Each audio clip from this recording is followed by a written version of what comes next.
Hello and welcome to the Game Theory Podcast. I'm your host, Sam Vecini. We are presented by The Athletic. Today on the show, it's the second part of our yearly NBA win total over-unders podcast. I'm here with good friend of the program, Robby Kalland. How many years in a row have we done this? It's got to be like 4 now, 4 or 5? Yeah, 4 or 5, something like that. So a delight every fall.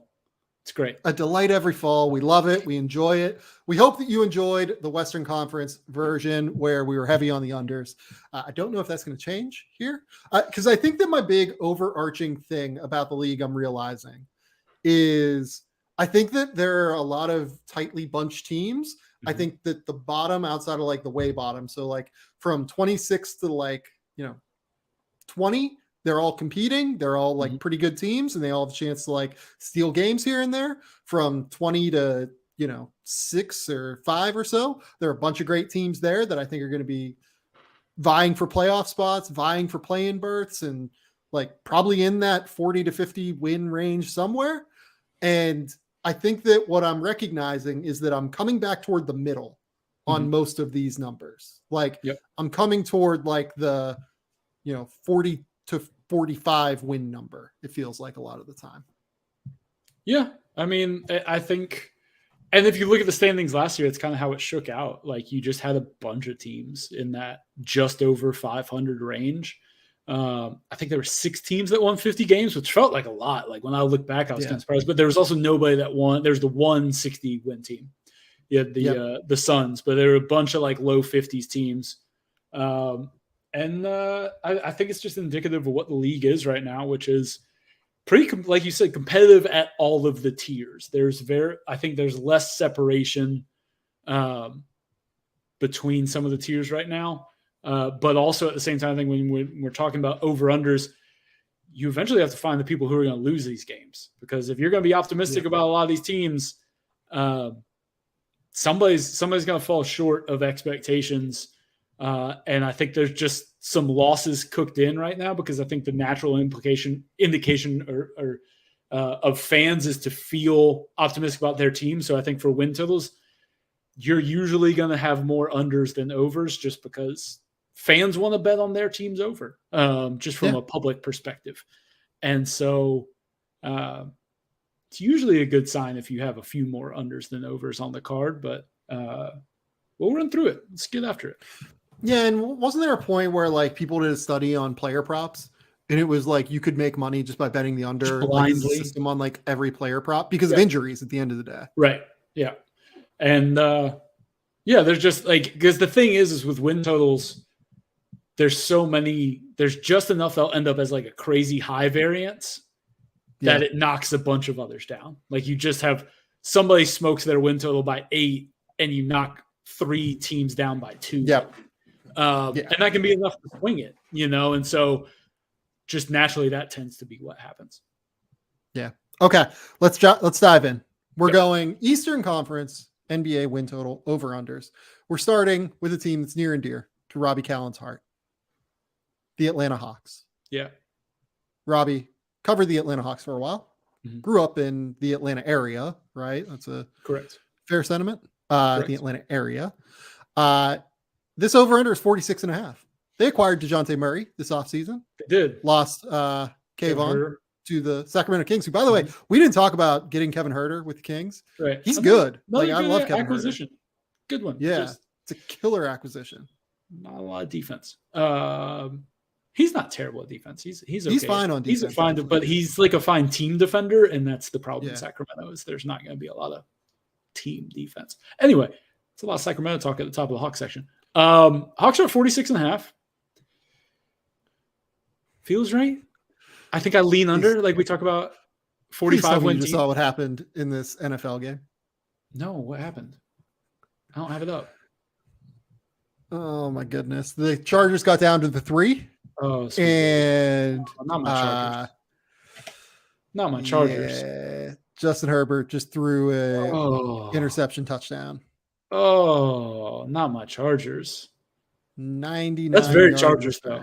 That's extremely Chargers. That is Phil tough. Rivers somewhere felt a disturbance in the force. That's some Phil Rivers stuff right there. 99-yard pass. Okay. Oh That's my it. God. Okay, let's go to the Atlanta Hawks though. As you said, number feels pretty close to me. I think that's I right. I wouldn't bet this number at all. And No, by the way, again, I'm not allowed to bet for people who don't know, but we do this because it's fun. it is. The Hawks won 43 games last year. It's worth They noting. did. They were really bad on defense, really good on offense. I'll be honest. Do you have any worries about like the DeJounte Trae Young pairing? Like this has gone like under the radar that the Hawks traded like $1 billion first-round picks for DeJounte Murray, who has 2 years left on his contract, and like might not be an ideal fit with Trae Young on offense. So I wrote about this when they got traded. And the thing I wrote about was their success is dependent on how much Trae Young gives here. The problem is Trae Young has never shown a propensity to want to do that. Now, I think it helps that DeJounte Murray is a guy that he clearly wanted. They're clutch guys. They know each other. I think there's a better chance that Trae cedes some of that offensive control. But I think both of them were in the top 5 of pick and roll usage last year as a pick and roll ball handler. And here's the issue with that. You can't both be in that on the same team. Like most of what DeJounte's production was as a pick and roll ball handler. Well, guess what? Trae Young's a little better than him at that. So like, how do you find the balance? But the problem is if Trae Young's running a set as a pick and roll ball handler, DeJounte's spotting up. He's a 33% 3-point shooter. He's not a threat. He's condensing. If that's how you run the offense, you got worse offensively by trading Kevin Huerter for DeJounte Murray. Like they didn't trade them specifically for it, but that was part of the reason Huerter is gone. You got worse offensively because DeJounte Murray is not the same threat. They're going to have to be creative. I think one of the reasons that I'm most concerned, creative offensively is not a thing you say much about Nate McMillan. That is not going to be the MO that you get. He is a good coach. He is usually a good defensive coach. He gets teams to play hard, but not exactly, dialing up super creative offensive sets. They're going to have to get creative to maximize them because you also don't want Trae just being a spot-up guy because he's as dynamic as there is on the ball in the NBA. Well, and you still have this idea as well of I still don't think John Collins and Clint Capella have quite like figured out that synergy of like being the role guy because they're both like rollers. That's what they're best. If you could have 2 basketballs and run 2 pick and rolls at the same time, the Hawks might be the best team in the NBA.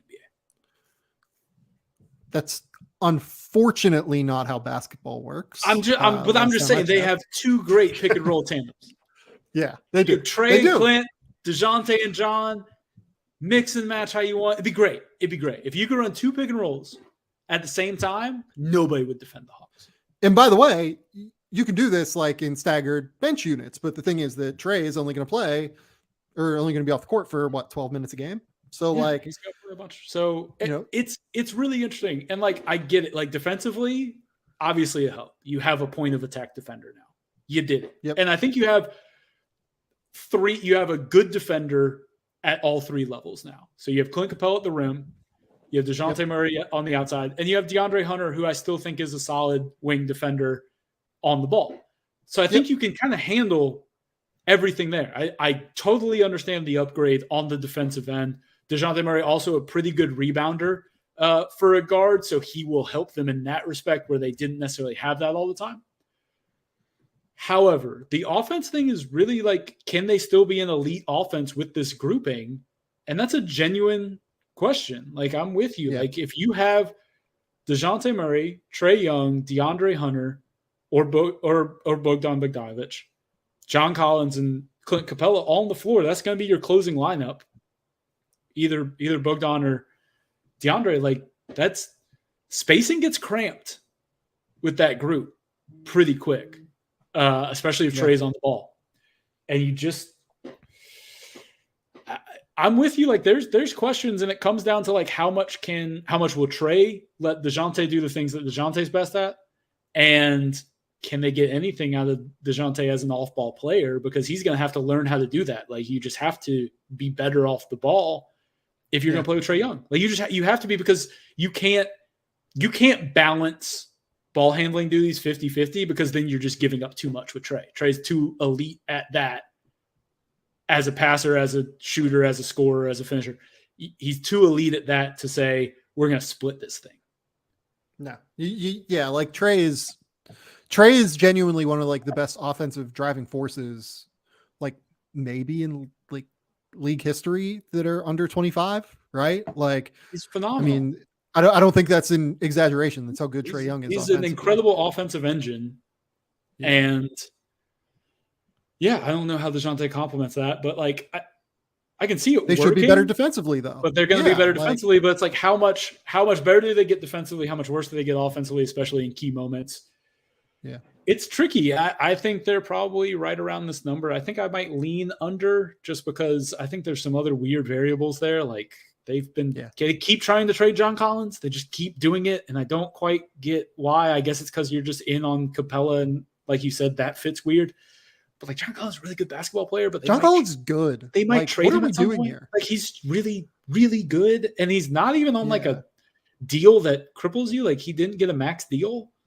Because nobody John Collins makes like $20 million a year. 25? Like John Collins, when the TV deal kicks in, is going to be an incredible bargain. Like incredible bargain. So like, yeah, I don't know what they're doing. This is a weird. I don't love.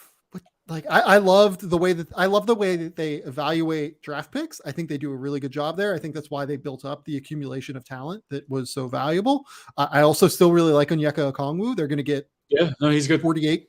They're going to get 48 great minutes of interior defense. They're going to get pretty good wing defense now, and they're going to have a great point of attack defender. They could be a top 10 defense if things like really broke right. But I mean, here's the thing, though. I'm gonna be honest. I don't know if they are top 10 with Trae Young on defense, playing as much as Trae Young plays. Yeah, no, they're not going to be top 10. That would be. I thought they were better. I thought they were better in 2021 than they were. That would be spectacular. They weren't. They could be a top 15 defense. There you go. Yeah. If they're top half defense, I mean, that's again with Trae. That's really good. Like Trae's just not a good defender. That's okay because he's like you said, he's like an all-time offensive young engine. Like, yeah, that's fine. And that's why they did this move. However, you do have to understand that offensively, it's not going to be as pretty all the time. I think they really hope DeAndre Hunter like takes a leap. That's what he could. That's what they have to bank on. Also, Bogdan needs to stay healthy, and you can't really bank on that. I don't know if you can either. I lean under here just a little bit. I agree. I think it's 45-46. Yeah, but I think they make the playing tournament. And they're going to be kind of a weird team in the play-in tournament because you just can trust Trae. Because Trae can just go off. It's the same thing we talked about with Portland. We're like, do you really want to see Dame in that? No. Okay. Yeah, no. You don't want to see Trae in the play-in either. Yeah, I agree. Okay. The Celtics, 56.5. This is a large number. That's huge, dude. They won 51 last year. It's an enormous number. It's just like you have to take the under. Like principles. Yeah. They're a very good team. The Celtics are very good. Phenomenal. This is no disrespect to Boston, but that's a 70% of their games like winning number. And that is an enormous number, I think. Maybe like they could do it. Jason Tatum takes another leap to where he's like an MVP, like legit, like top 2 MVP candidate, and Jaylen Brown becomes like an all NBA guy, and they get, 70 games of Robert Williams. Pre-injury Brogdon or something that we don't foresee happening.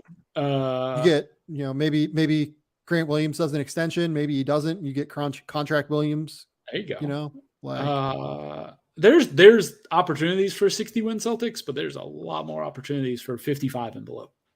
Yeah, just because like it's hard for everything to go right like that. Like it's really hard for that to happen. Yeah, this is an under for me. I'd put it on the board. Yeah. I don't know if it's on the board for me. It's close. I'll put it on the board. Also, I know Matt Moore has the exact stat, but it's like something like 2/3 of the time a team with like this high of a total goes under or something like that in the last 10 years or whatever. I believe that. I definitely believe that. Do you know when the last time the Boston Celtics won 56 games was? I assume KG era. It was, yeah. It was 2010, 9? 2011 season. Okay. Yep. They won 56 on the dot. Then which would be under. Which would be under this. Yeah. It's hard to win 57 games. Yeah.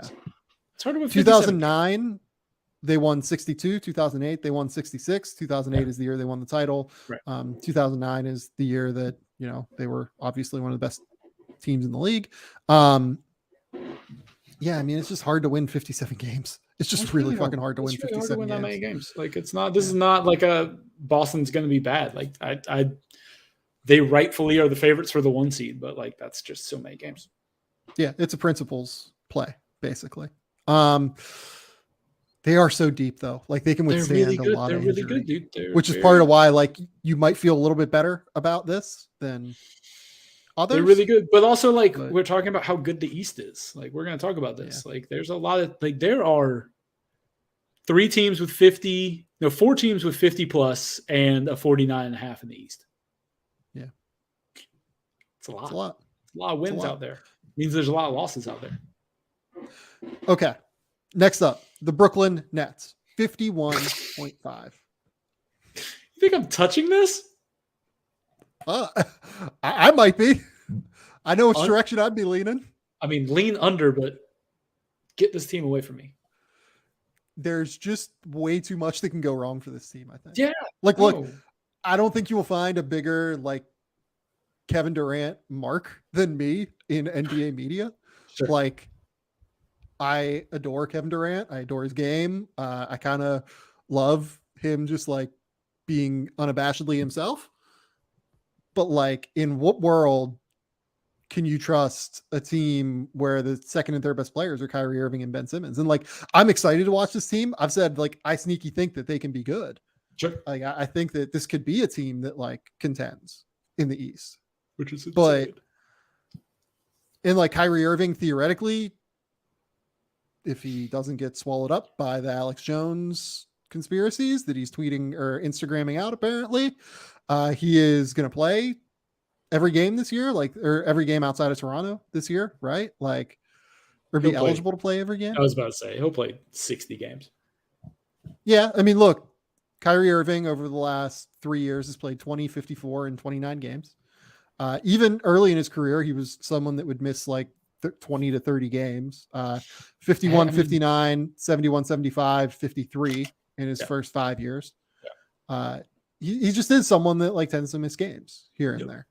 And they need him like pretty desperately on this roster. Yep. I am concerned. And this is before we even get to, we have no idea what Ben Simmons is going to look like. No idea. And by the way, I think this number is like on it if this team is healthy. Like I would say that this is a good number if this team, if you could tell me Kevin Durant's going to play 70 games, Kyrie Irving's going to play 70 games, Ben Simmons is going to be exactly who Ben Simmons was before whatever happened to Ben Simmons happened. I would say that this number is right, like 51.5. But you can't tell you're not believing that happens anywhere close to most of the time. I don't think so. So this is an under for me. This is just like this is a principles under, and this is on the board for me. Okay. I'm still just like, I'm scared off of it enough by like the talent, but like I get where you're at. Like I think the roster is better than where it's been, and is I guess where I'm at. Like I think they had a decent offseason. Like, yeah, we obviously don't. Again, like there's everybody's a question mark. Like what is TJ Warren? He hasn't played in 2 years. Like like I don't. And by the way, like I just went on the podcast with Cole Huff and said like TJ Warren 100-1 to win 6th man of the year. I dig it.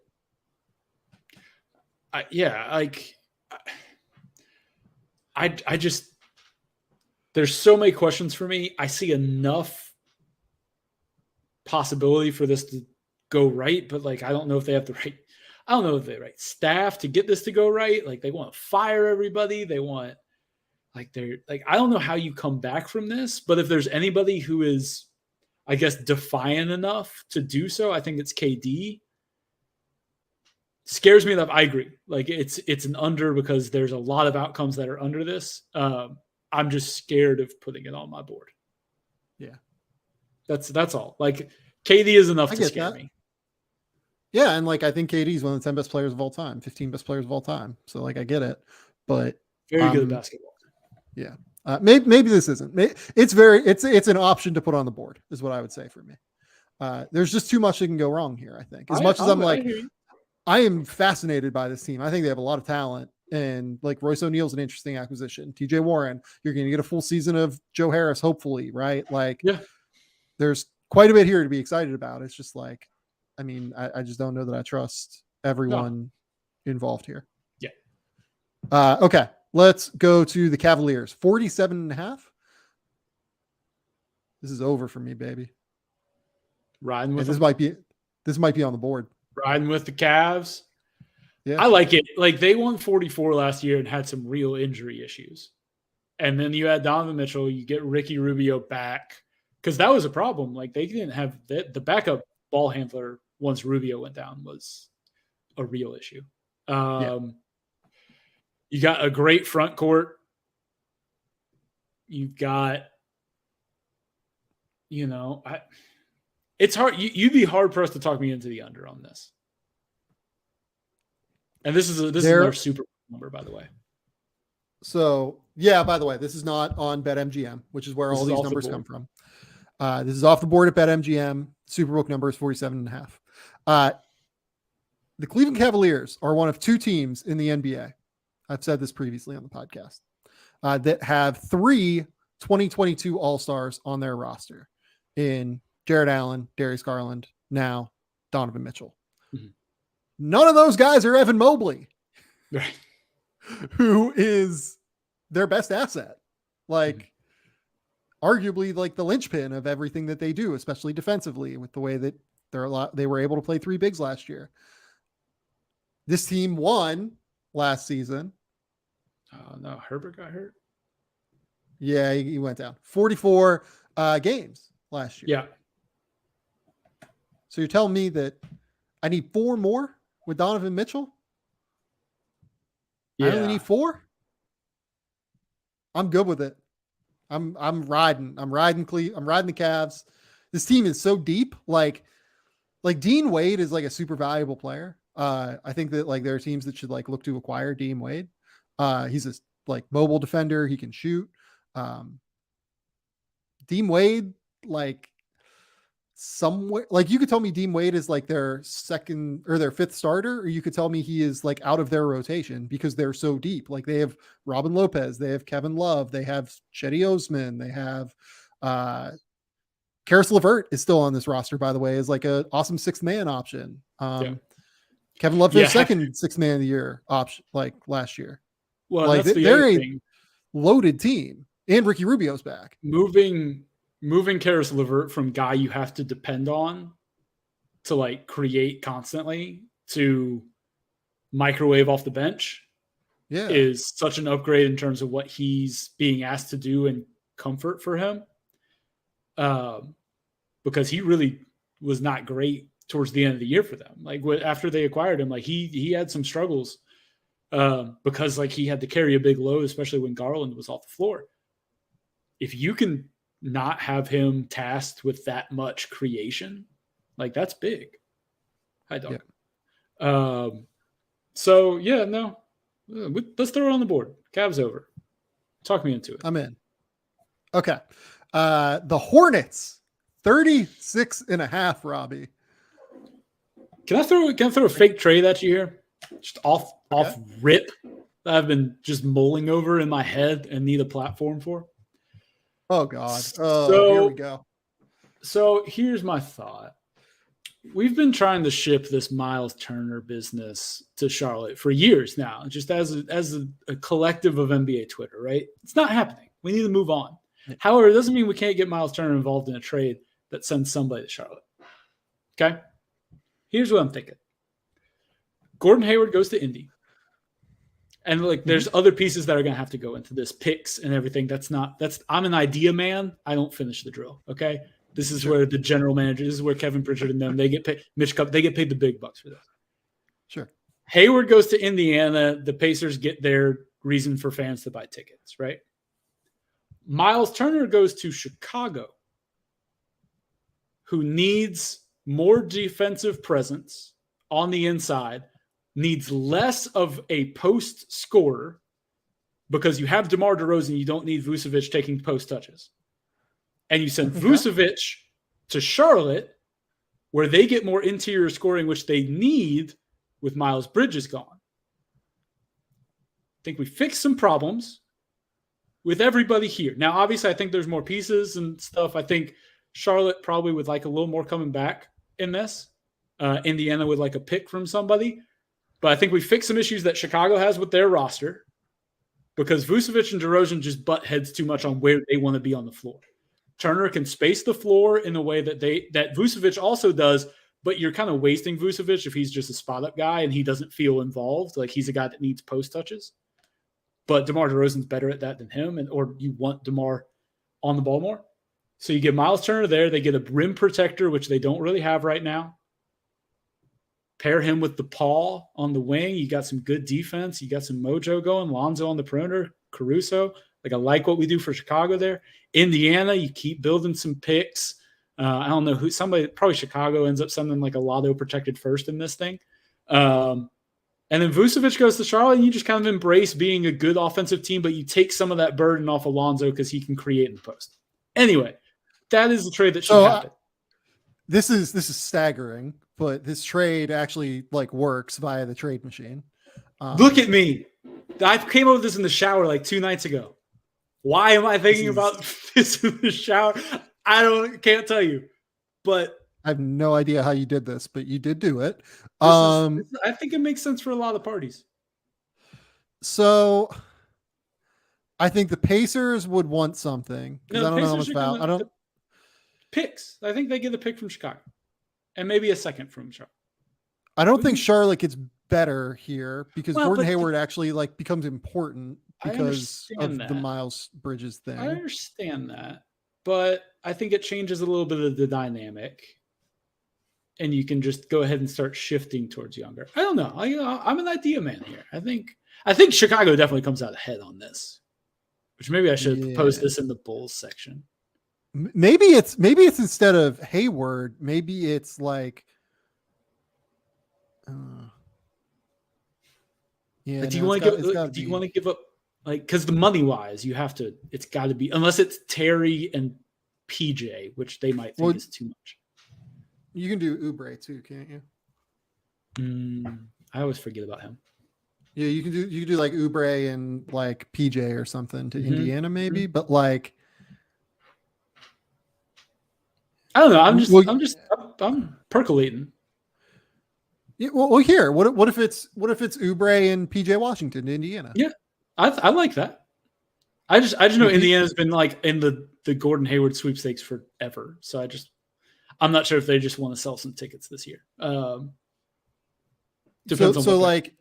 Indiana gets Oubre, Washington, maybe a pick for Miles Turner. I think a pick for Turner. I think like not a good pick, but like a Chicago lotto protected something, maybe a couple seconds. I don't know. I'll be honest. I don't know what the value of a first round pick is anymore after this offseason. I am completely lost. DeJounte Murray got 3. Rudy and Donovan are getting like 5. Like I'm lost. I can't tell you what the value of a first round pick is anymore. The dollar is plummeting. We are in a recession in the draft pick economy, and draft pick economy. We're losing our minds, and we need to go. I mean, the gold standard needs to come back. Is basically what I'm saying. I don't know that this works for what it's worth. I'm like semi-intrigued. I don't know. I'm just throwing something around. I feel like we need to shake things up. I will say I like the idea of Vucevic to Charlotte. I think it works because they do need more shot creation, and they need helps center. LaMelo out. They also need defense and like. Well, but here's the thing. But you're not going to get somebody that fixes all. That's why we've been trying to get Miles Turner there forever. But clearly, that's not happening. This is my thing. We keep trying to get Miles Turner to Charlotte because we're like, look, he protects the rim. Like, isn't that what you need? And they keep going, no. And so I'm trying to come up with something else. We've been trying for years. How many years have I heard Miles Turner to Charlotte rumors? At least 2 or 3. I'm tired of it. We're going to get Vooch down there. We get him back to the Southeast Division. I think that revitalizes him a little bit. I think he needs to be in a place where he can demand some touches. I think it's good for everybody. So this is all hypothetical. The roster as it currently sits in Charlotte, I am not enthused. No, it's not. It's not good. This is an under. So on 36.5. I got us derailed off the start here. So like they finished 23rd in defense last year. They hire Steve Clifford in the hopes to fix their defense. I just don't know how that's going to work, I guess is where I'm at. Like, no, I mean, here's the thing. To me, it's a personnel problem. And like, look, Clifford has always been good at like getting the most out of whatever personnel he has, but like, no, I don't see the personnel on this roster to look, you lost your second best player for nothing because he did despicable things. Like that's that's the thing. Allegedly. Sure. Let's make sure and cover our ass. But like, there's a lot of evidence of it out there, and it's disgusting. There's a reason he's not signed.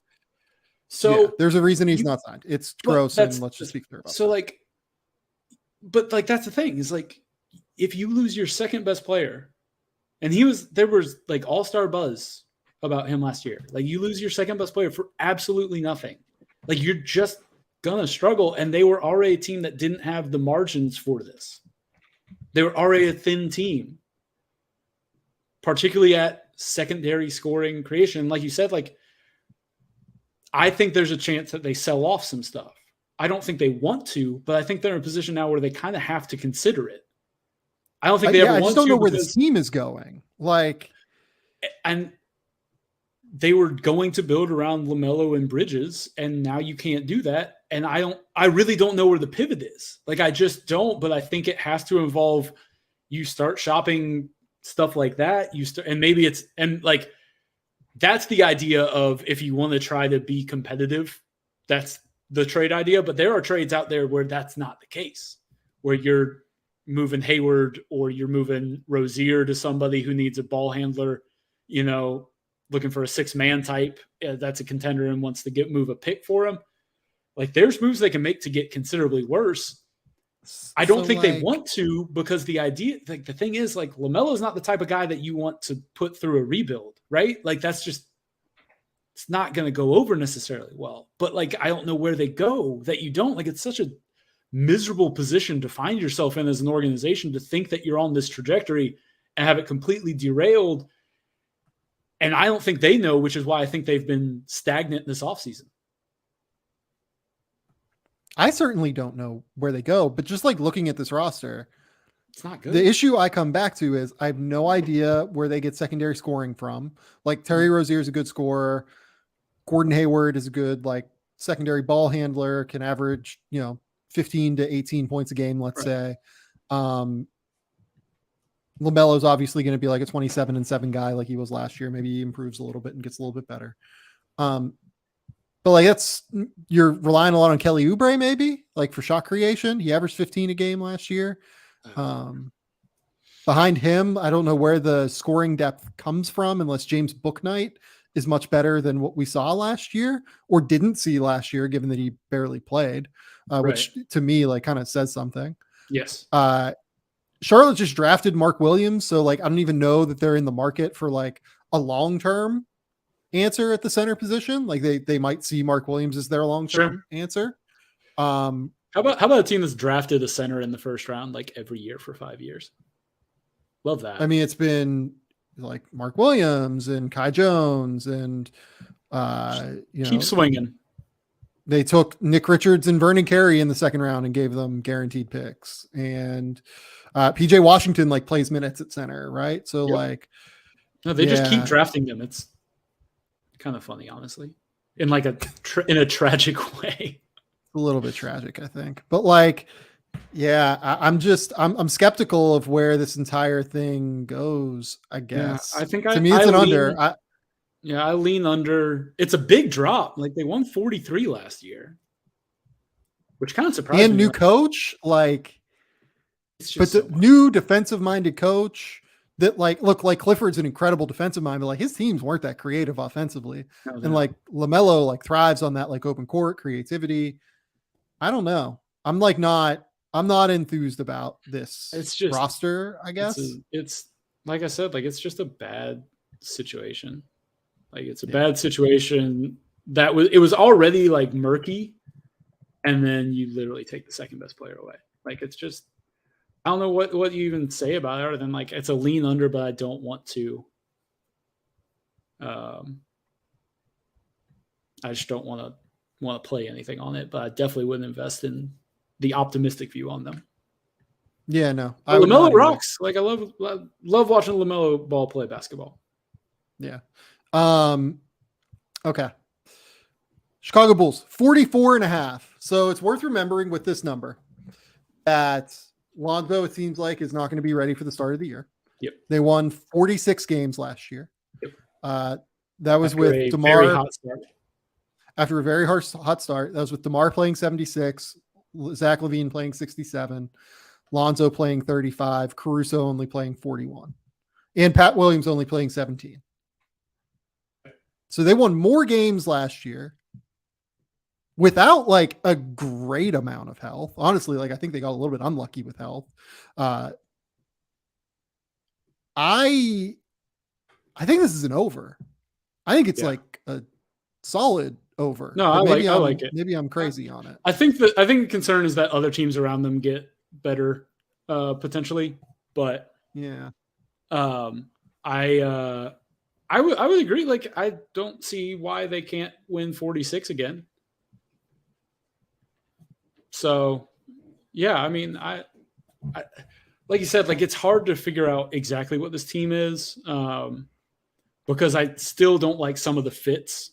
Like I mentioned when we were talking about that potential trade, like the Vucevic DeRozan fit in particular, just you have to basically pick one DeMar is obviously the pick that you make to like give the ball, but like it just it pushes Vooch to the periphery, which means he can't be, Bulls fans yell and scream about wanting Vooch to be more aggressive and dominate at the rim. And I'm like, that's not him, man. That's not who he is. Like he's a finesse post, great footwork, shooter guy. And like, he can dominate in that way, but you have that in DeMar DeRozan. They occupy the same space. DeMar's going to be in the post, hitting Mid-post, spin around, fadeaways. And that's where Vooch wants to be. And you can't really do the same thing.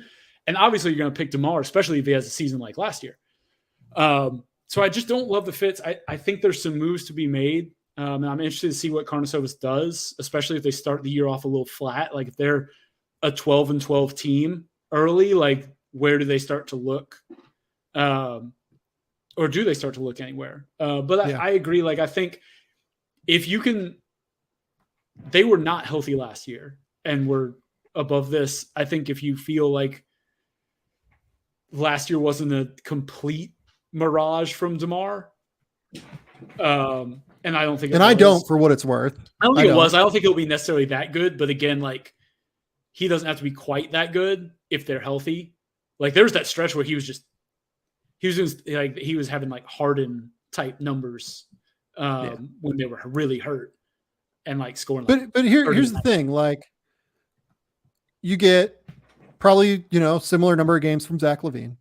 You get hopefully DeMar stays healthy because DeMar has been pretty healthy throughout the course of his career. Yeah, like there's. Well, I mean, he's not a above the rim guy. Like we talked about earlier. It's just tends to be better health. You can say the same about Vooch, by the way. Not an above the rim guy.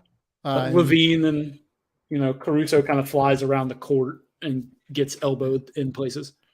But you have to hope that Caruso plays more than 41 games. And then Pat Williams, if you think Pat Williams is going to be better than, if you think Pat Williams is like a starting power forward, that is like, that's a big differentiator for them where he could really make an impact. I agree. Especially defensively. Pushing them to like 50 wins potentially. So this is an over for me. Like this is solid. It's not quite on the board, but like it's pretty close, I think. I can dig it. Okay. Next up, the Pistons, 28.5. I think that number is about right. Yeah, good number. Good job, bookmakers. Look, I'm excited to watch this team. I'm excited to see Cade Cunningham with a little more supporting talent around him. Yeah. Because like you know this better than anybody. Like that is a dog back there, and he is going to get after it. And like, this is not a team that's looking to lose games this year. Like, this is not a team that's they want to begin that ascent. The problem is like there's still a talent deficit. And I love Jaden Ivey too. Dog. I like the Pistons are just collecting. They are like mini Grizzlies East version of just like collecting guys I like. Yeah. You know, and that compete and that are tough and that are like hard nosed and you're like, yep. You know, beef stew. He'll punch LeBron if he has to. Like, let's go. Like, you know, like right. I am buying what the Pistons are building. I am not trying to touch this number. I think they could win 27 to 30 basketball games next year. I don't think they're a playing team. And here's the thing. Like, if they play well to start the year, I think that there's a good chance that they go above this number and end up like potentially around like 34. Okay.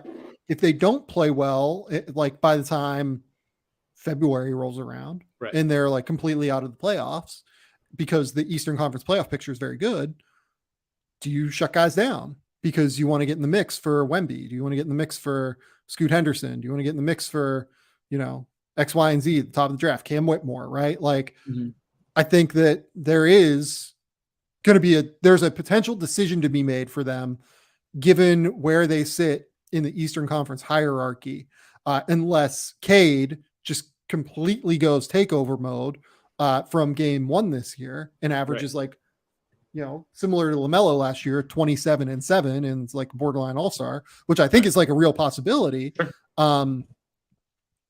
I'll be honest, I lean over on this. Like, I think they could be like a 30 to 32 win team, but there's just enough possibility that they sell. Or there's just enough possibility that they sell at the end of February where they just like close it off a little bit at the end. Sure. That worries me. If they're like 5 wins under where I think they are midway through the year. Okay. Next up, the Pacers, 24.5. I just think this number is low. It feels low for a team that doesn't have like they still have talent. Like they still have guys you like. Like obviously Miles Turner's future is always in flux, but also like I don't think they're going to trade Miles and just get nothing back for him, because I don't think there's like a draft pick heavy package out there necessarily for Miles. Right. Like I think if you do move him, it's for at least something young in return that can contribute. You have Hallie, you've got like it's like not, a PJ Washington that has to make a decision on paying this offseason. Yeah. Maybe Charlotte doesn't want to be the team that does that. So you get a young player back. You have to pay him. That's your, you know, tax for maybe losing Miles Turner in the offseason, right? You get a good player back, but you have to pay him. Yeah. So I don't know. I mean, like this is just like that's a really low number for a team that has never shown a propensity to go all the way into the tank. Like, and it's a really low number. It's a really low number for Tyrese Halliburton, I think. And Benedict Mathurin, who I love. Ben can play. I love Ben. I saw Ben at Global Camp in Chicago in 2020. Yeah, 2020, right before everything shut down. Watching that dude, like, I think he tried to dunk on every big man at the camp. Yeah, super competitive. Like that's like an underrated thing about him. Like he's a competitor. He's a hyper. Like he wants it. Yeah. And like you put him with Hallie and like they're gonna try. Like it was kind of like what we talked about last year with like Cade and the Pistons. It's like Cade's not, if you have Cade on the floor, like he's not gonna let you just like sleepwalk through things. Like he's not afraid as a young guy to call you out on stuff. And like I think you have that with Hallie and Ben. Like they want to play, they don't want to get embarrassed on a nightly basis. And I think they'll be good enough enough teams will sleepwalk through to Indiana. Naptown. Yeah. Enough teams are going to think that that's a freebie, that if they're trying, they could get 26, 27 wins. I lean over. I don't know if I want to lock it up, but it does feel low. I just don't want to bet under this with this team. I will say, like, they embraced the losses last year. Well, last year they did. Yeah. They sure. Like they lost their last 10 games. Sure. And like this was a team at one point that was 19-33. They ended up 25-57. Yeah, that's fair. Like that's fair. They could like really kind of get into this and kind of turn this number to where it gets to be bad. They were 12-16 through 28 games last year. Like they weren't. Well, I remember. I was like, what's happening here? This could go bad. This could go. This well, is that's stay away. Again, this is stay away. This is stay away. But I think more often than not, they end up over, just based on having enough talent to be competitive nightly. But okay, I'll retract my statement that they won't tank. I don't think it'll be a purposeful one. Sure. Like if they move Miles Turner, like this gets questionable in a hurry. Yeah, that's fair. Like if they just get back draft picks for Miles Turner, like again, I just don't know where that. Like, I just right now I just don't know where that deal is out there, but maybe it exists. So. And like Rick Carlisle, like is a great coach, and they have Halliburton. Like I agree with your premise. I think your premise is right that this team like probably will never purposefully tank. It's just that they like if they trade Miles Turner, they really might not be good enough. I guess my thing is like I feel like it's last year the Rockets won 20 games and they were like them and Orlando were the worst teams in the league, and it's like, but like I feel like we don't have the days where teams are winning like 18 games. Like we don't have like that level of tanking right now. Like there's nobody trying to be in a 13-win team, and so it's like I just. Like maybe it's a 22-23 win team, but I don't think they missed this by a ton. Like I don't think there's a place they go where they miss this by a lot. That's why I lean over. But again, I mean, not 20, playing it. You've made your point. Yeah, you're right. Like there hasn't been like to win 19 games, you have to win 23% of your games. Yeah, less than a quarter of your games.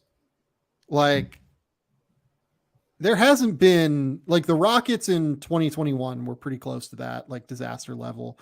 The Warriors in their like super tank year where Steph was hurt, like they were pretty close to that number. And it probably would have gotten worse. Yeah.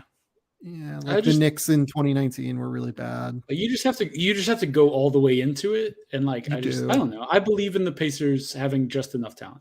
Chris Duarte can shoot it. I don't know.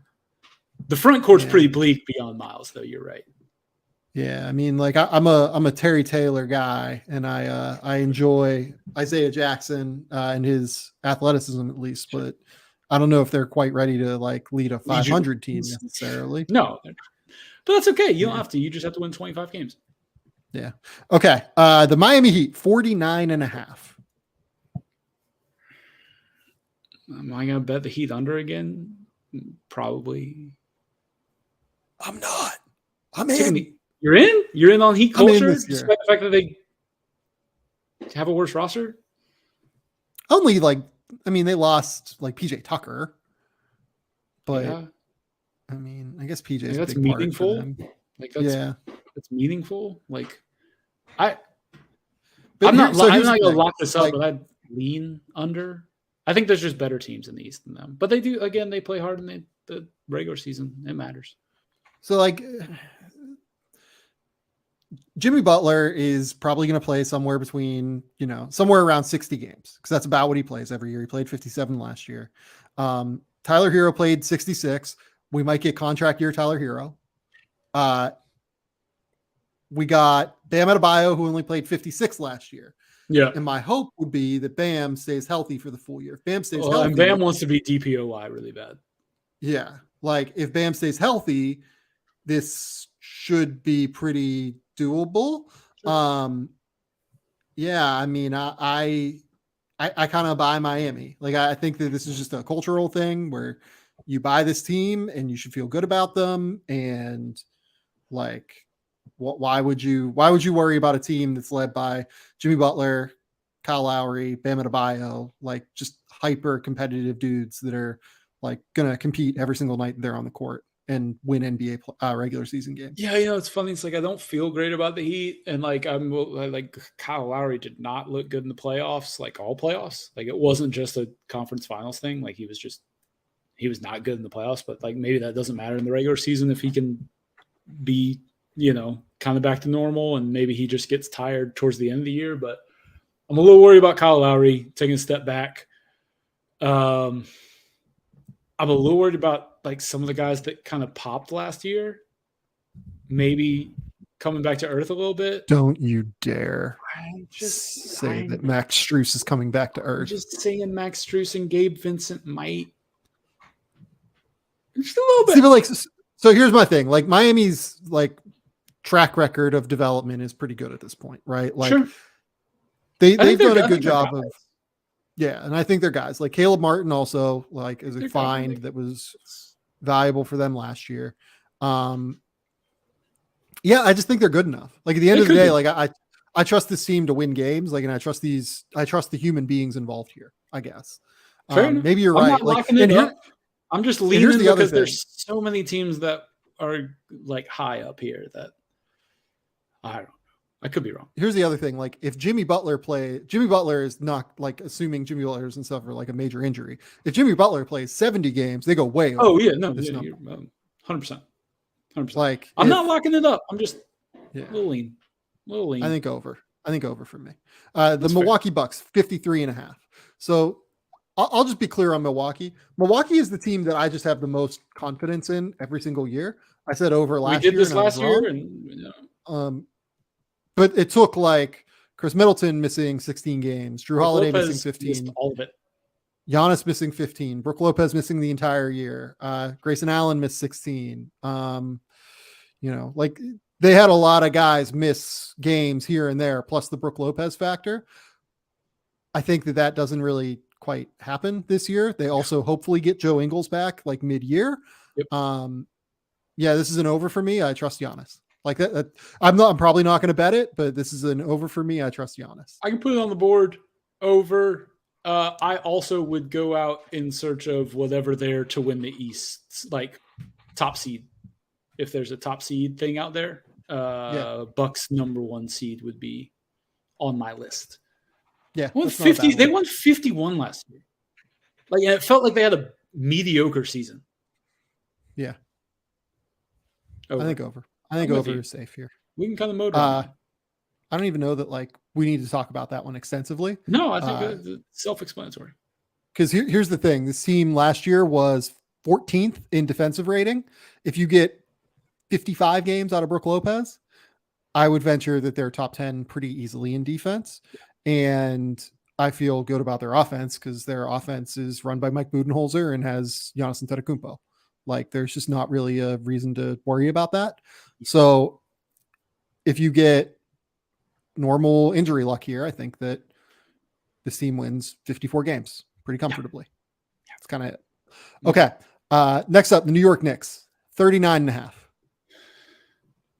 This is the one where we're going to get yelled at, Robbie.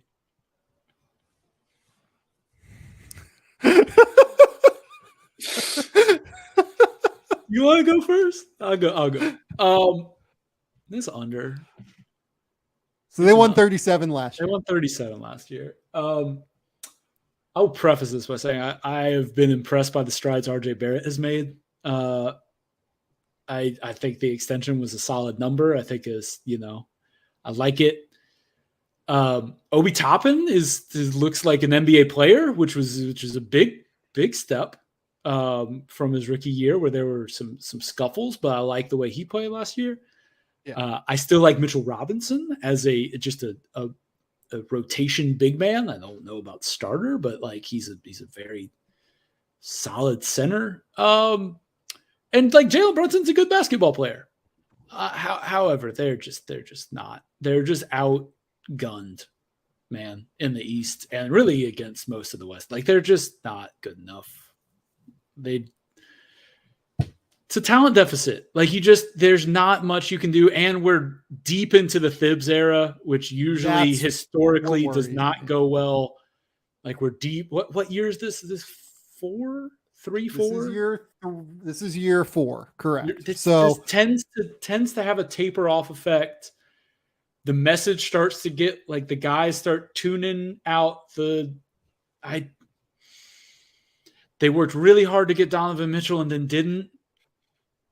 And like, which like, again, I don't even know how that would have worked. Like, I don't think they were necessarily wrong not to give up a ton for Donovan Mitchell. Like, I don't like, especially since he signed Jalen Brunson, I don't know how that backcourt would have done much. I just like you better hope Julius Randle has a big bounce back is all I'll say. Like, you better hope that is somewhere in him to get back to that level. And I'm just skeptical of that. And even if RJ Barrett is very good, which I think he very well might be, I don't think they have enough firepower to compete in the East night in, night out. Okay, here's the case. Here's the case for the over for the Knicks. Okay. This team won 37 games last year. They did? They weren't a disaster. Like, it was disappointing because they had like a home playoff series the year before, but they weren't a disaster. Yep.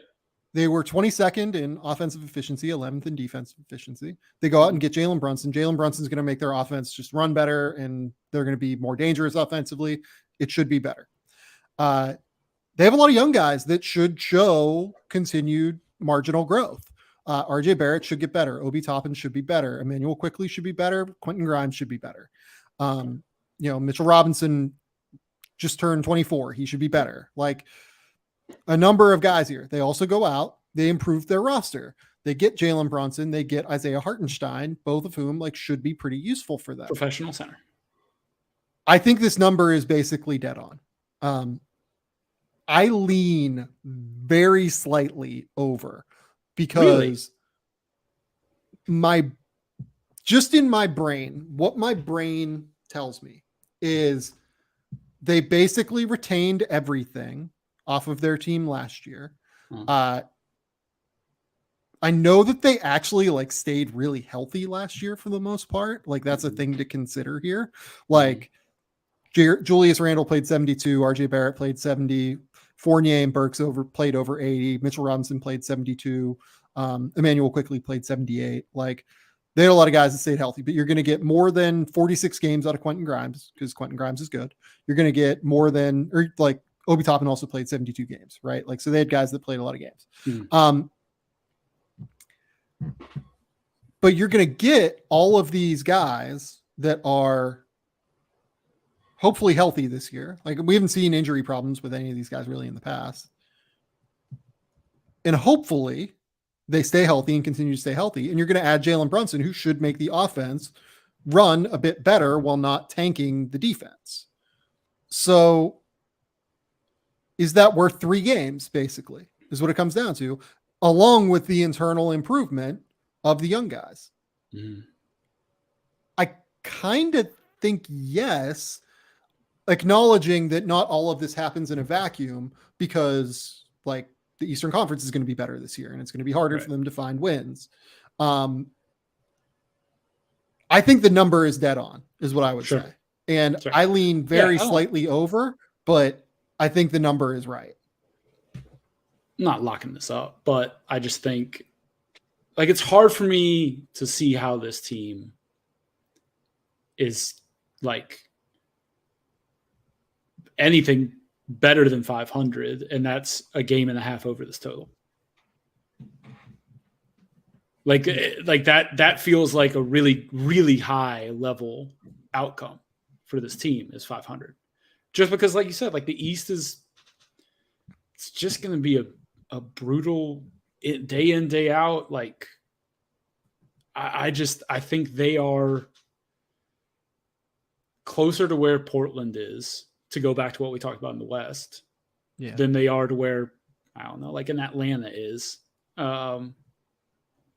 where like I think they're a solidly like mid 50 or mid 40s team on like a number of outcomes.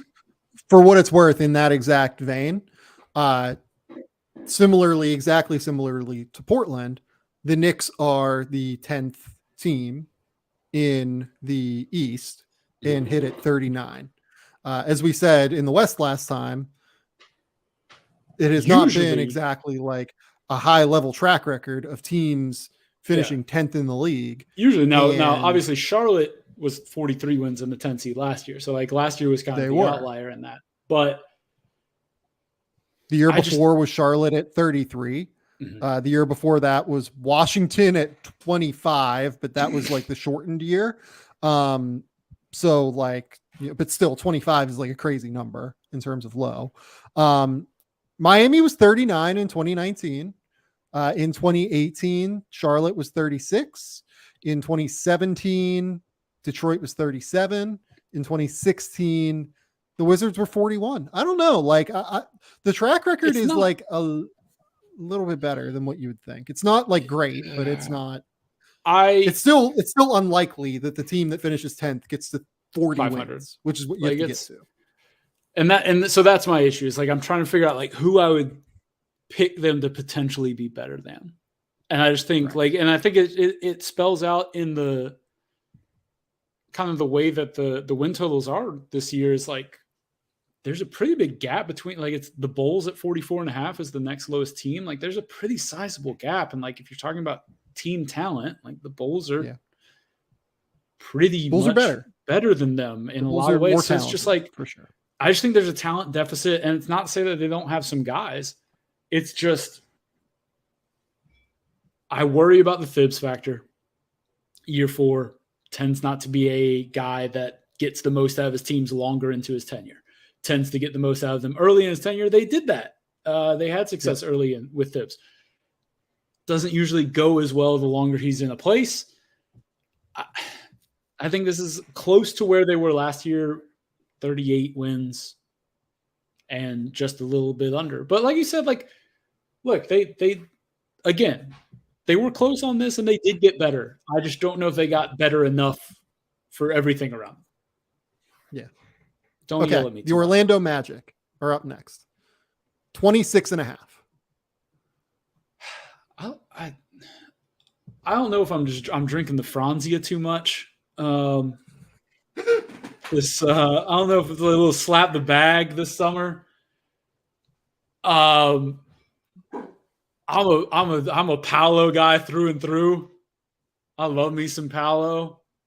I think I killed Sam with that one. He hasn't thought about Franzia since Columbus.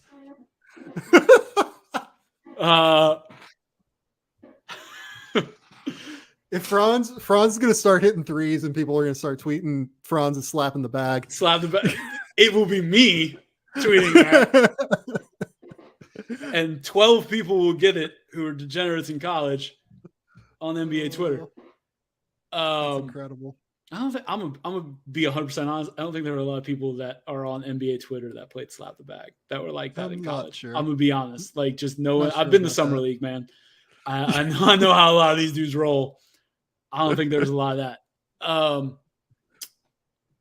Look, man, I'm so intrigued by this Magic team. I don't want to bet it, but I feel like I want to be optimistic about them. But it is a 5-win jump to get over this number. It is. So here's the thing. This team was not healthy last year. It's worth saying that. They were not. I have no idea if Jonathan Isaac's going to be playing, if he's going to be at a Michael Flynn press conference. He's going to be at CPAC. Like he could be. I don't know. Like we just literally, we know nothing about what's happening with Jonathan Isaac. It feels like, last year though, Wendell Carter missed 20 games. Mm-hmm. We had Jalen Suggs miss half the season, basically. Mm-hmm. We had Markelle Fultz only play 18 games. Is Suggs going to be back for the start of the season? I can't remember where his injury status was. Yeah, I don't think there's an issue there as far as I know. So they should hear me out. Should be better. Yep. Obviously, Franz played like the entire season and like a king. I don't know. Yeah, because of course he did. The Franz, Paulo, Wendell Carter front court should be incredible. Love it. Like should be awesome to watch. Love it. And should like be able to play at a really high level.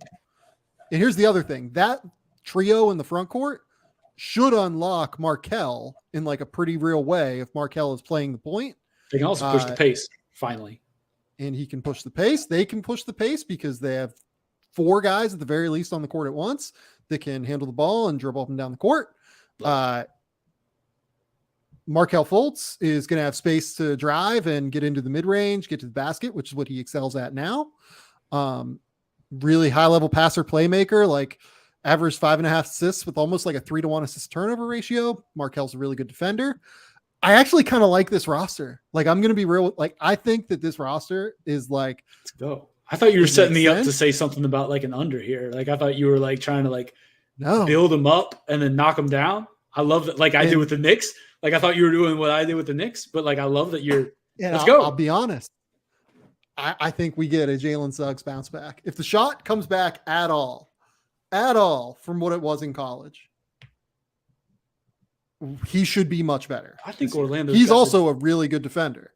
Mm-hmm. Franz Wagner, good defender. Like Wendell Carter, smart positional defender. Paulo, I got some questions, but like when he's locked in and engaged, is fine. Certified and like large big and can move his feet. I did not know. I had not seen Paulo in person until summer league. That boy's beefy. Big guy. That is big guy. Shoulders. Yeah. Like he's one of those him and like DeAndre Ayton are the 2 guys that like have come in the league recently. Goodness. That like when you are near them, you like they have like a physical presence they carry about them that's different than other guys. Like I've talked about this before. DeAndre Ayton, greatest posture in the NBA. Elite.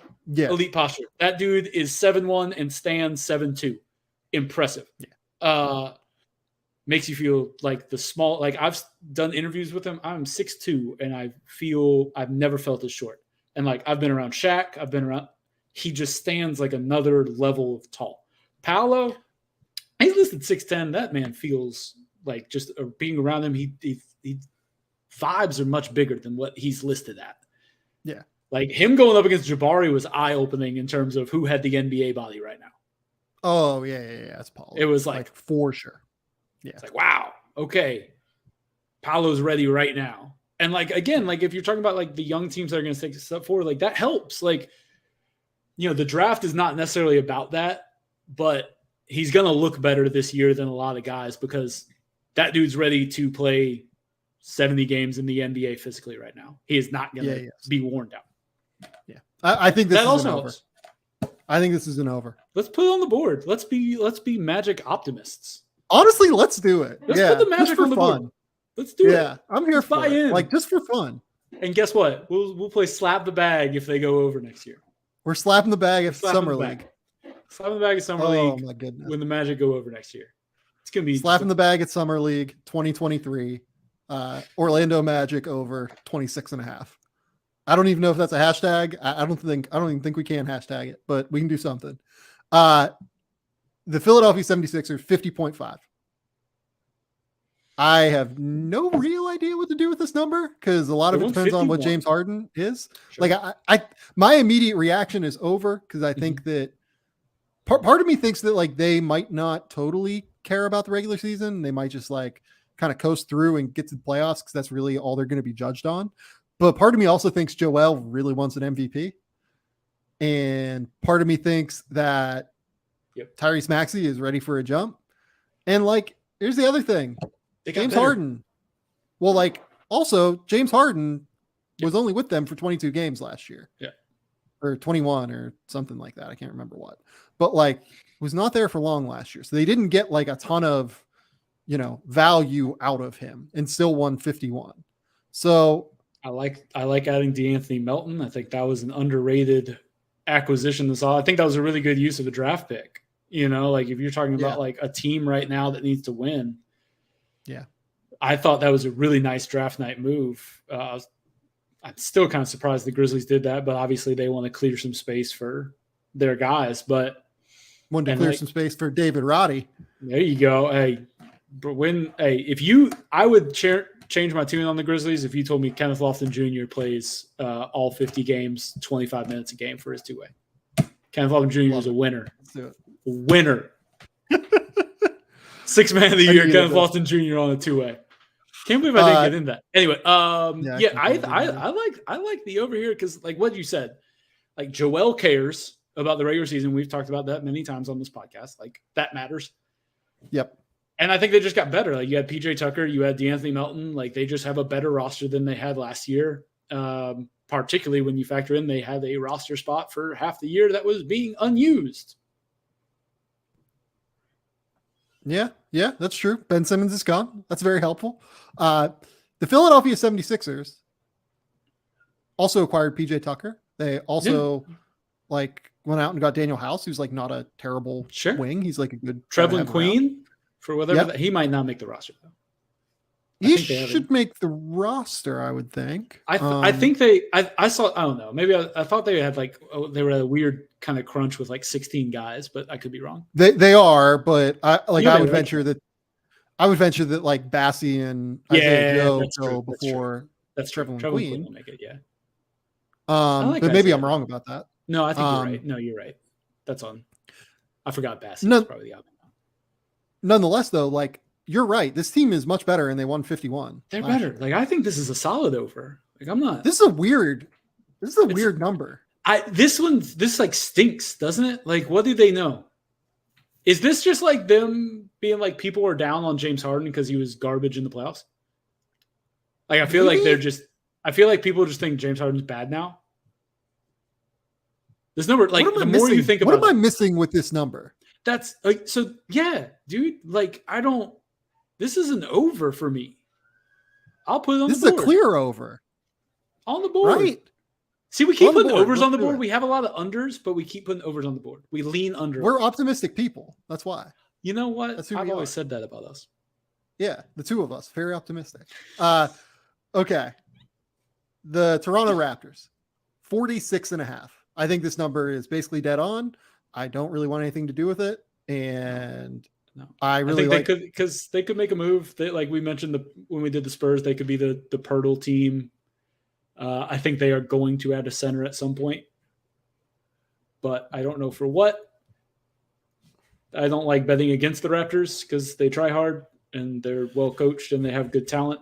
But I also have questions about overall roster talent up to the other teams in the East. I don't think they're as good as some of these other teams top to bottom, but yeah, they have good players. Pascal is really good. Took another kind of quietly took another step last year. 2 times all NBA, baby. Yeah. Fred VanVleet, obviously really good first half of the season, kind of tapered off a little. I'm an OG guy. Love him. By the way, only played 48 games last year and showed some real offensive growth in those games. He can hoop. But yeah, I mean,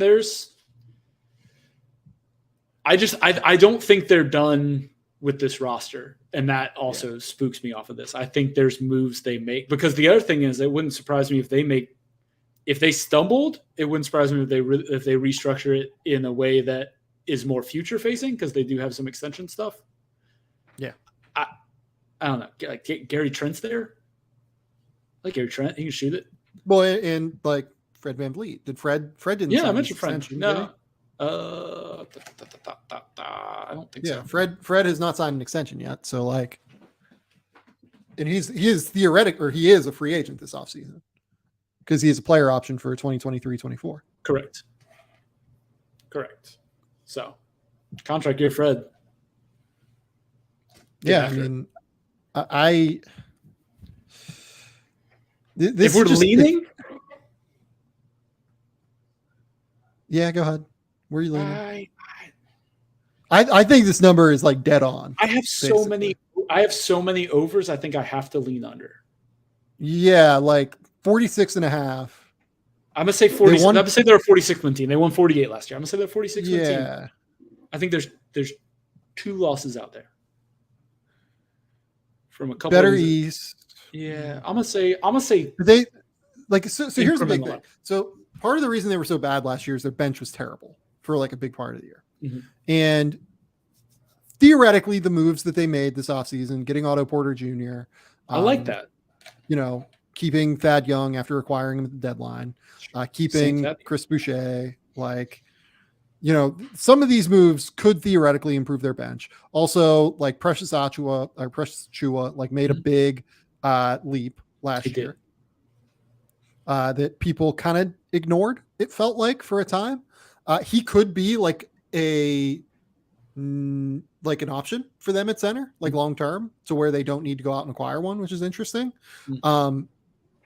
I don't know, like this is just a total stay away for me because I think that this team is just like right in this ballpark. I don't really have maybe Scotty Barnes. Like if Scotty Barnes takes a leap, sure. I mean this is way too low. If Scotty Barnes takes a leap, I guess I'm not skeptical on Scotty Barnes' talent. I'm just like mildly skeptical that just my whole linear like growth isn't linear rant comes in here, where it's just like there's a chance he's just again what he was last year, which was spectacular and better than anybody thought he would be, especially offensively. Like everybody was like, he's going to be a project, and then he's like, no, I'm good. And it's like, oh, all right, like cool. Like, well, awesome. Andy shot, like for instance, he shot 30% from three, and he shot between 10 and 23 feet from the mid range, where everyone was very excited about him in the mid range last year. He still shot like 39% from that area, and to be like take the leap from like what he was last year, which was like fucking phenomenal for a rookie and very much deserved the Rookie of the Year award, to genuine superstar in the NBA. Like that's going to be where he has to take the leap, is the shooting. Like it's still the shooting, even though the shooting was better than what anyone, including myself, thought last year. And I guess that's the concern about him being able to make that leap, is like he took such a big stride in the summer when he got drafted that nobody was expecting. That's really hard for me to believe there's another one like that. And that's not a knock on him. It doesn't mean he can't get better, but like, it just feels like you probably are building off of a base now and kind of continuing to build that foundation. Maybe there is. I mean, Kawhi did it. Like Kawhi just made these leaps. Some guys are like that. And some guys can do that. And maybe he's one of those, but I think that's what it requires, though, for them to go over is something like that. Yeah, they just need more dynamism in their offense, because it, like we saw in the playoffs, like if Fred doesn't have it cooking, like it just can get stagnant. Oh yeah, and like it's part of the reason they ran so much last year. Like they run constantly, and why their offensive rating like doesn't actually look that bad. Like they were middle of the pack in offensive rating last year. It's just that like. Pretty much they play their guys a ton of minutes. Like that's the other concern you have, is like if they can't play their guys, like Nick Nurse likes to play guys 40 minutes. He really does. He enjoys that. He does not like a deep bench rotation. Yeah, that's true. That's true. Look, this is going to be a good team. Like we don't need disrespect here. I think they're a playoff team. They're going to be on that 5, 6, 7 fringe, as they always are. Like you just pencil them in for 45 wins every year, which is great. Like there's a ton of franchises that would kill for that. Could be more. I've taken a bunch of, I feel like I've taken a bunch of overs here. So I'm just going to tiny bit under on 46. Yeah. Speaking of under, the Washington Wizards are next. Hey, under. 35 and a half. This number is 35 and a half. They won 35 last year. They won 34 the year before. I get why this number is where it is. Yeah, that's what they're doing. But like their expected win-loss last year was actually more like 32 based on their offensive and defensive ratings. They finished 21st in offensive rating, 25th in defensive rating. I would imagine that like the case for the over here would be you get a full season of Bradley Beal, hopefully. That's, he played 40 last year. You get Kristaps Porzingis, whatever the idealized version of him is. That's 40. Maybe 50 games, honestly. I just don't know how you can like expect project Kristaps anything more than like half a season. Yeah, so his last few years, 2018 48 games, 2019 did not play, 2020 57 games, 2021 43 games, 2022 51 games. Like 50 games. Idealized version of this is 50 games, right? Yeah. And after that it's like maybe Will Barton is like the secondary offense they need, but like they didn't really fill the hole at point guard. Like Monte Morris is somewhere between the 24th and 31st best point guard in the league, probably. Yeah. That's probably not as much as they needed. DeLon Wright is like a good, useful player. Hey, like DeLon. I do the too. Hawks could keep him. Super helpful for the Hawks last year. I just don't know. Yeah, like I don't buy it with this team. Can I ask you? I'm gonna run you some trivia here that stunned me when I found this out the other week. Okay. When was the last time the Washington franchise won 50 games in a season? Oh, it's like an insane number of years. Yeah, no, I know. It's like since Wes Unseld, right? 78, like the first 79. Wes Unseld. 1978, 1979 season. Yeah. Yeah. How? I mean, was Wes Unseld their best player at that point? Was that right? Let's see. Elvin Hayes, Wes Unseld. Yeah. So we got Wes Unseld Jr. is now their head coach. Like not even like a player on their team. It's not like Wes Unseld's son is like playing on their team. Wes Unseld's son. Believe that.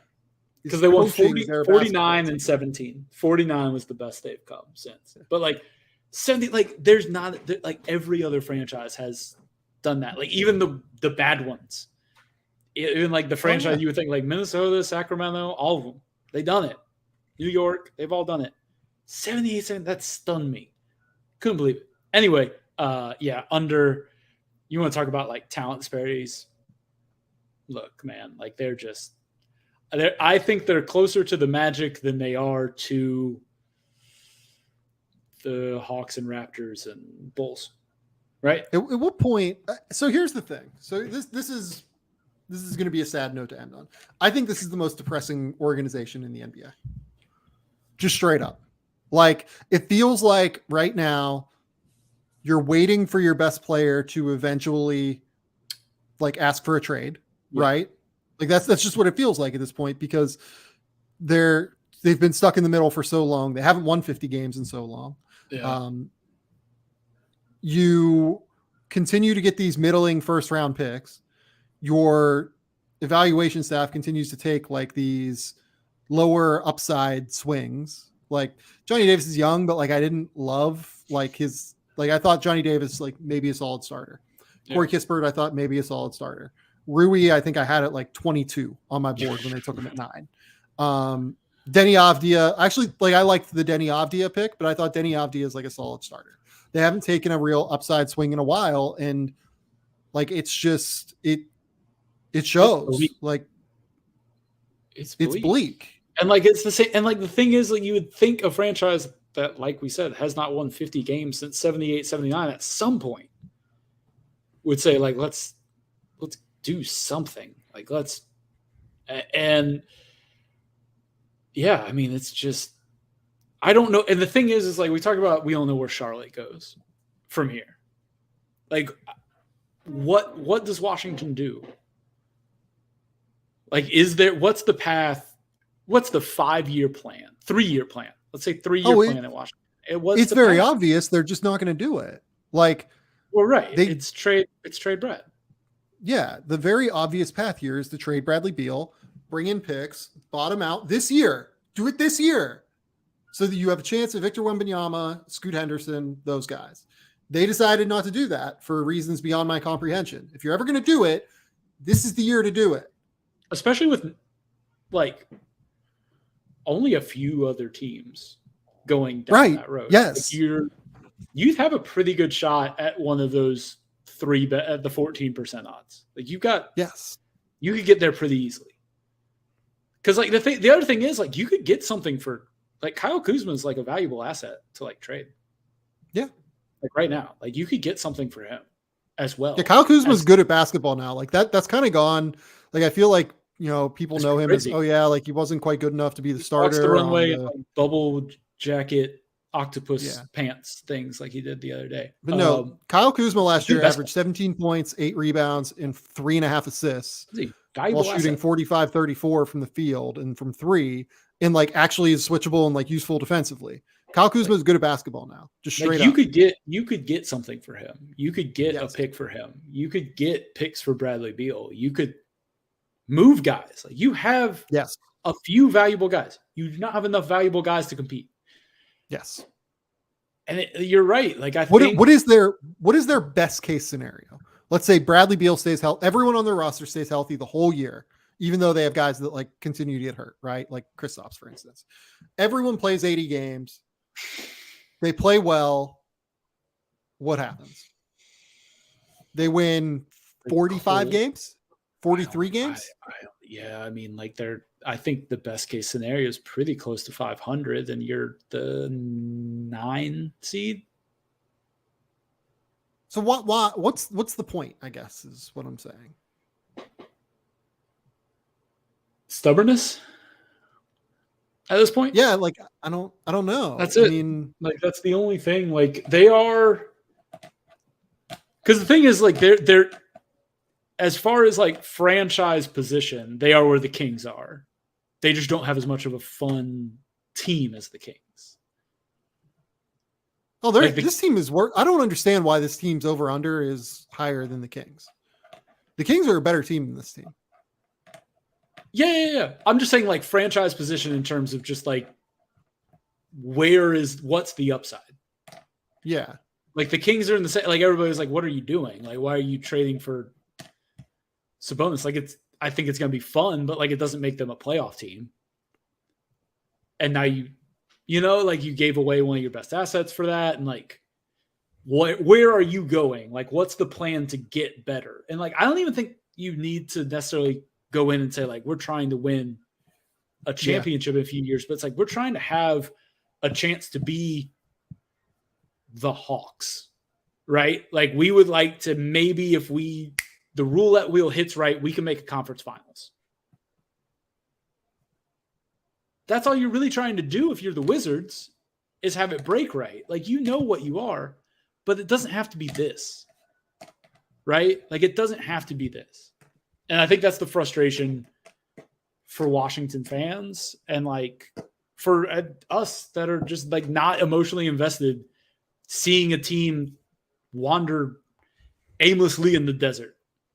Well, and like it's not like they haven't been trying this for a while now. They've been trying this like pathway for 5 years. Right. And the best they've done is the first round. And that first round appearance was like 2018. It's the first year that they were doing this. And it's just like, I don't get it. Like this is, I get that like that's the year John Wall got hurt and like, everything kind of went downhill and like, but like this is now like the 5th year since John Wall got hurt the first time. And it stinks because like there was reason to believe, but like you said, it's been 5 years. Like it's time, It's time to accept what the reality of the situation is. And like, I'll say this, credit to Bradley Beal for figuring out what Dame has figured out, which is being a top 30, but not top 15 guy. And being super loyal to a small market is the best way to make all the money in the world. I'll say this. I think Dame was a top 15 guy. I don't know if he ever was. Okay. Yeah. But I understand your point. Specifically, Brett. But like you like to be that kind of like all-star caliber, maybe all NBA on your best day. Like, but if you like figuring out the loyalty thing, huge for these guys, man. Good for them. But yes, it's time to trade. How much money? Bradley Beal's probably going to be close to $450 million at the end of this deal. Yeah, well, it's almost a quarter bill. So let's see. He's already at 200. Yeah. 250, right? And then he has 250 left. So yeah, it's going to be like 450. Yeah, it's going to be like $500 million after this deal. And he's got another one coming after this. Like he's not going to like just lead the league. It might not be this high, but like he's not going to lead. And like I like Bradley Beal. Like he's a very nice player, but I'm for it. Like good for Brad, I think. Like 100%. But it is funny like how like if you just say like I want to be here, like these teams will do probably not the best for themselves to do it because you hear so often I don't want to be here that they just are like, oh my God, somebody who likes us. Yeah. Yeah. And it's a sad spot. This was a depressing way to end this podcast. What the hell, man? I know. I didn't want like. What are we doing? We should have figured out a better way. We should have finished with the Magic. Oh, here we go. Your favorite MVP odd right now. Oh, I actually we did this on the last podcast. I don't really need to do mine. But what is your favorite right now for MVP odds? Hang on, let me look. We just need to find a better way to close this episode because I'm 100% with you. I need to pop open the odds. I'll be honest, I have not looked a ton at this, so we're gonna do this on the fly, off the cuff. Which I mean, like, let's be honest, that's how I do most of this anyway. Love it, absolutely love it. I mean, that's what we do. Where would this even be? Futures, points per game leader, gross rebounds. What is this? The BetMGM, all due respect to the sponsor, but this is a catastrophe. Okay, here, I got you. I found it. So we got Luka at 4-1. Like, I hate favorites. You know this about me. You could talk me into Tatum 12-1. That's not bad. Because if Boston is what Boston is, like, could be, like, if they are better than we think they are, if they hit that top 5% outcome, it's because, like you said, Tatum takes the leap. Off the cuff, Tatum 12-1. And Tatum 12-1 and Joel 6-1. Yeah. Joel 6-1 is the one that I picked on the last episode. Wants this so bad. Yeah. And like Dallas could, even if Luka's great, Dallas might not be great. And let's say the Sixers are the 1 seed in the East and win 57 games. Okay. Yep. And Joel's what Joel was last year, basically. Yep. What's Luka got to do on a 45 win Mavs team to beat him? Triple double. Like probably triple double. It's got to be like 30-point triple double. It's got to be like 30, 10, and 9 at minimum. Which by the way, but yeah, 30, 10, and 10. Like, if he does that, he deserves that. Damn, it's like within the realm for Luka. Yeah, which is preposterous. Again, that's why there's a reason I didn't lock up the Mavs under. Because if you look at the rest of that roster, you go under, and you look at Luka and you go, he terrifies me. He terrifies me. I want nothing to do with that under. But everything else, you go under. Yeah, man. I mean, look, like, and you know, nobody digs at this more than Matt Moore, and like he talks about it all the time. Like, voters would love to give it to Luka. Like, he is the next guy that the league would like to crown as the guy, and I think rightfully so. Like, he is the closest thing to LeBron that we have seen since LeBron came in the league. Like, those comps are not ridiculous. LeBron himself will be like, some of that stuff looks like me. So I think there's plenty going for him. It's literally like, does he show up and is he good for the first 20 games of the season? That's what cost him this past year, right? Like, I think he could.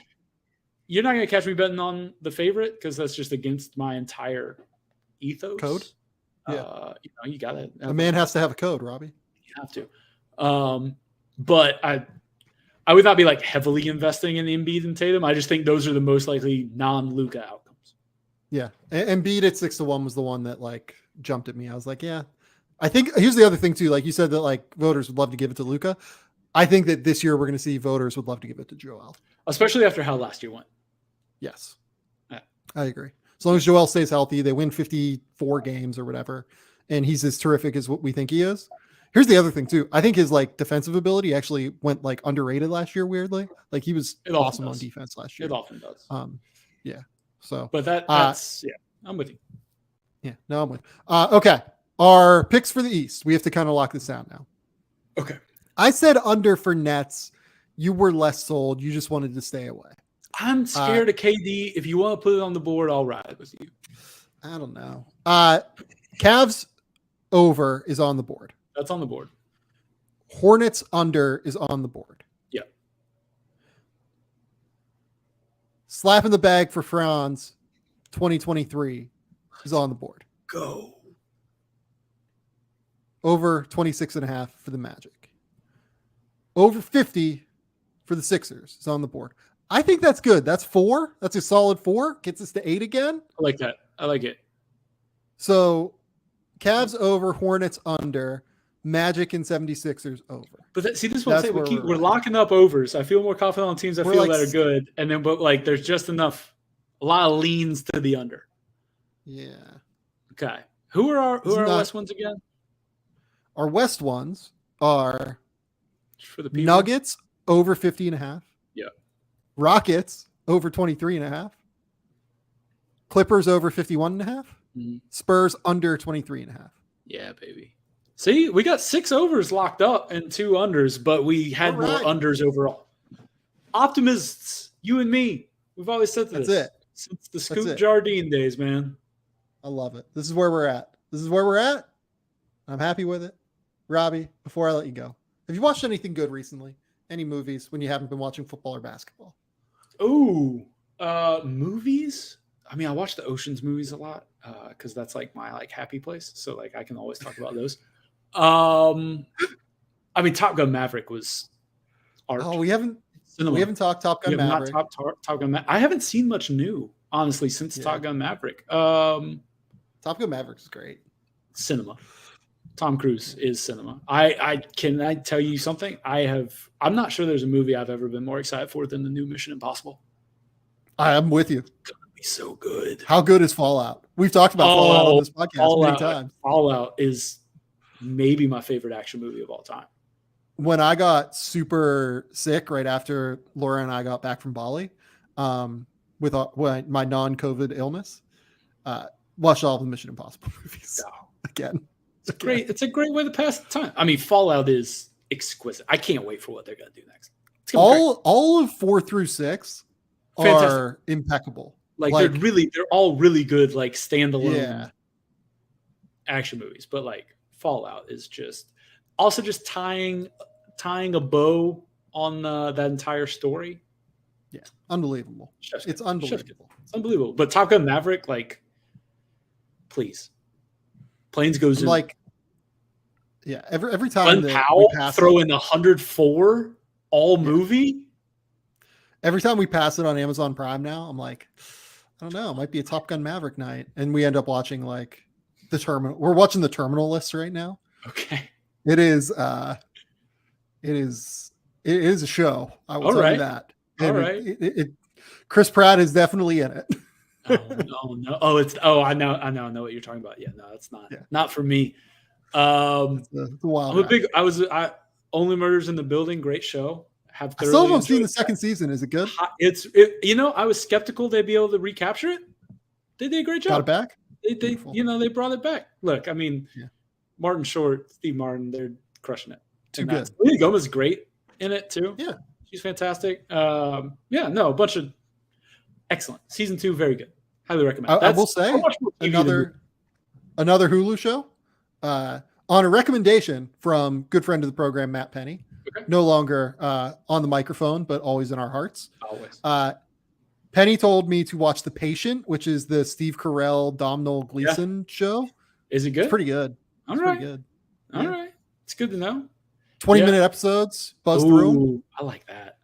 Yeah. I'm fired up for Abbott Elementary season 2. Yeah. Laura and I think we're going to rewatch it again. Oh, this weekend. Got to. It's too good. Got to. Yeah, man. So I'll be honest, I haven't watched a whole lot of movies. A little more on the TV side, but yeah, Top Gun Maverick fired up. Top Gun Maverick. Tom Cruise saves the cinema once again next year. And John Wick 4 coming out. Too much. We're gonna be good. We're gonna be golden. There's gonna be too many things for you to come on the podcast. I do need to see Bullet Train. I missed that one. I wanted to see I have seen Bullet Train. Is it enjoyable? Like, is it just like a fun little action romp? Like, is it enjoyable? Yeah. Okay, that kind of confirms my didn't care to fight my way to the theater to see it. I'd wait for it. Yeah, it'll hit something. Okay. Yeah. Okay. It'll hit Amazon Prime. It'll be like $6. Yeah, watch it perfect. Yeah. That's all I need. All right, Robbie, tell the people where they can find your work. Tell the people what's going on. You can read me over on Uproxx, dimemag.com. I'm on Twitter at @rkalland. I tweet about all kinds of stupid stuff. You probably shouldn't follow me, but that's okay. Sometimes it's fun. And man, that's what we're doing. If you like gambling and college football, the Puntcast is the podcast I host with Tom Fornelli and Chip Patterson at CBS Sports. Other than that, that's pretty much what I got going on, man. Yeah, the only thing that like really matters is the podcast. Everybody loves I mean, it. And by it's everybody, I mean the like 600 idiots that listen to it. Yeah, I'm one of them. Gotta love it. Okay, this has been the Game Theory Podcast. Please remember, rate, review, subscribe, do everything you can to support the show. We will be back later this week. Adam Spinella will be back. I know that we kind of moved some things around. Adam's traveling. We've got some stuff going on. So this will be the probably the Monday episode of the podcast, maybe the Tuesday episode. We might have kind of adjusted some things. But until next time, we will talk soon.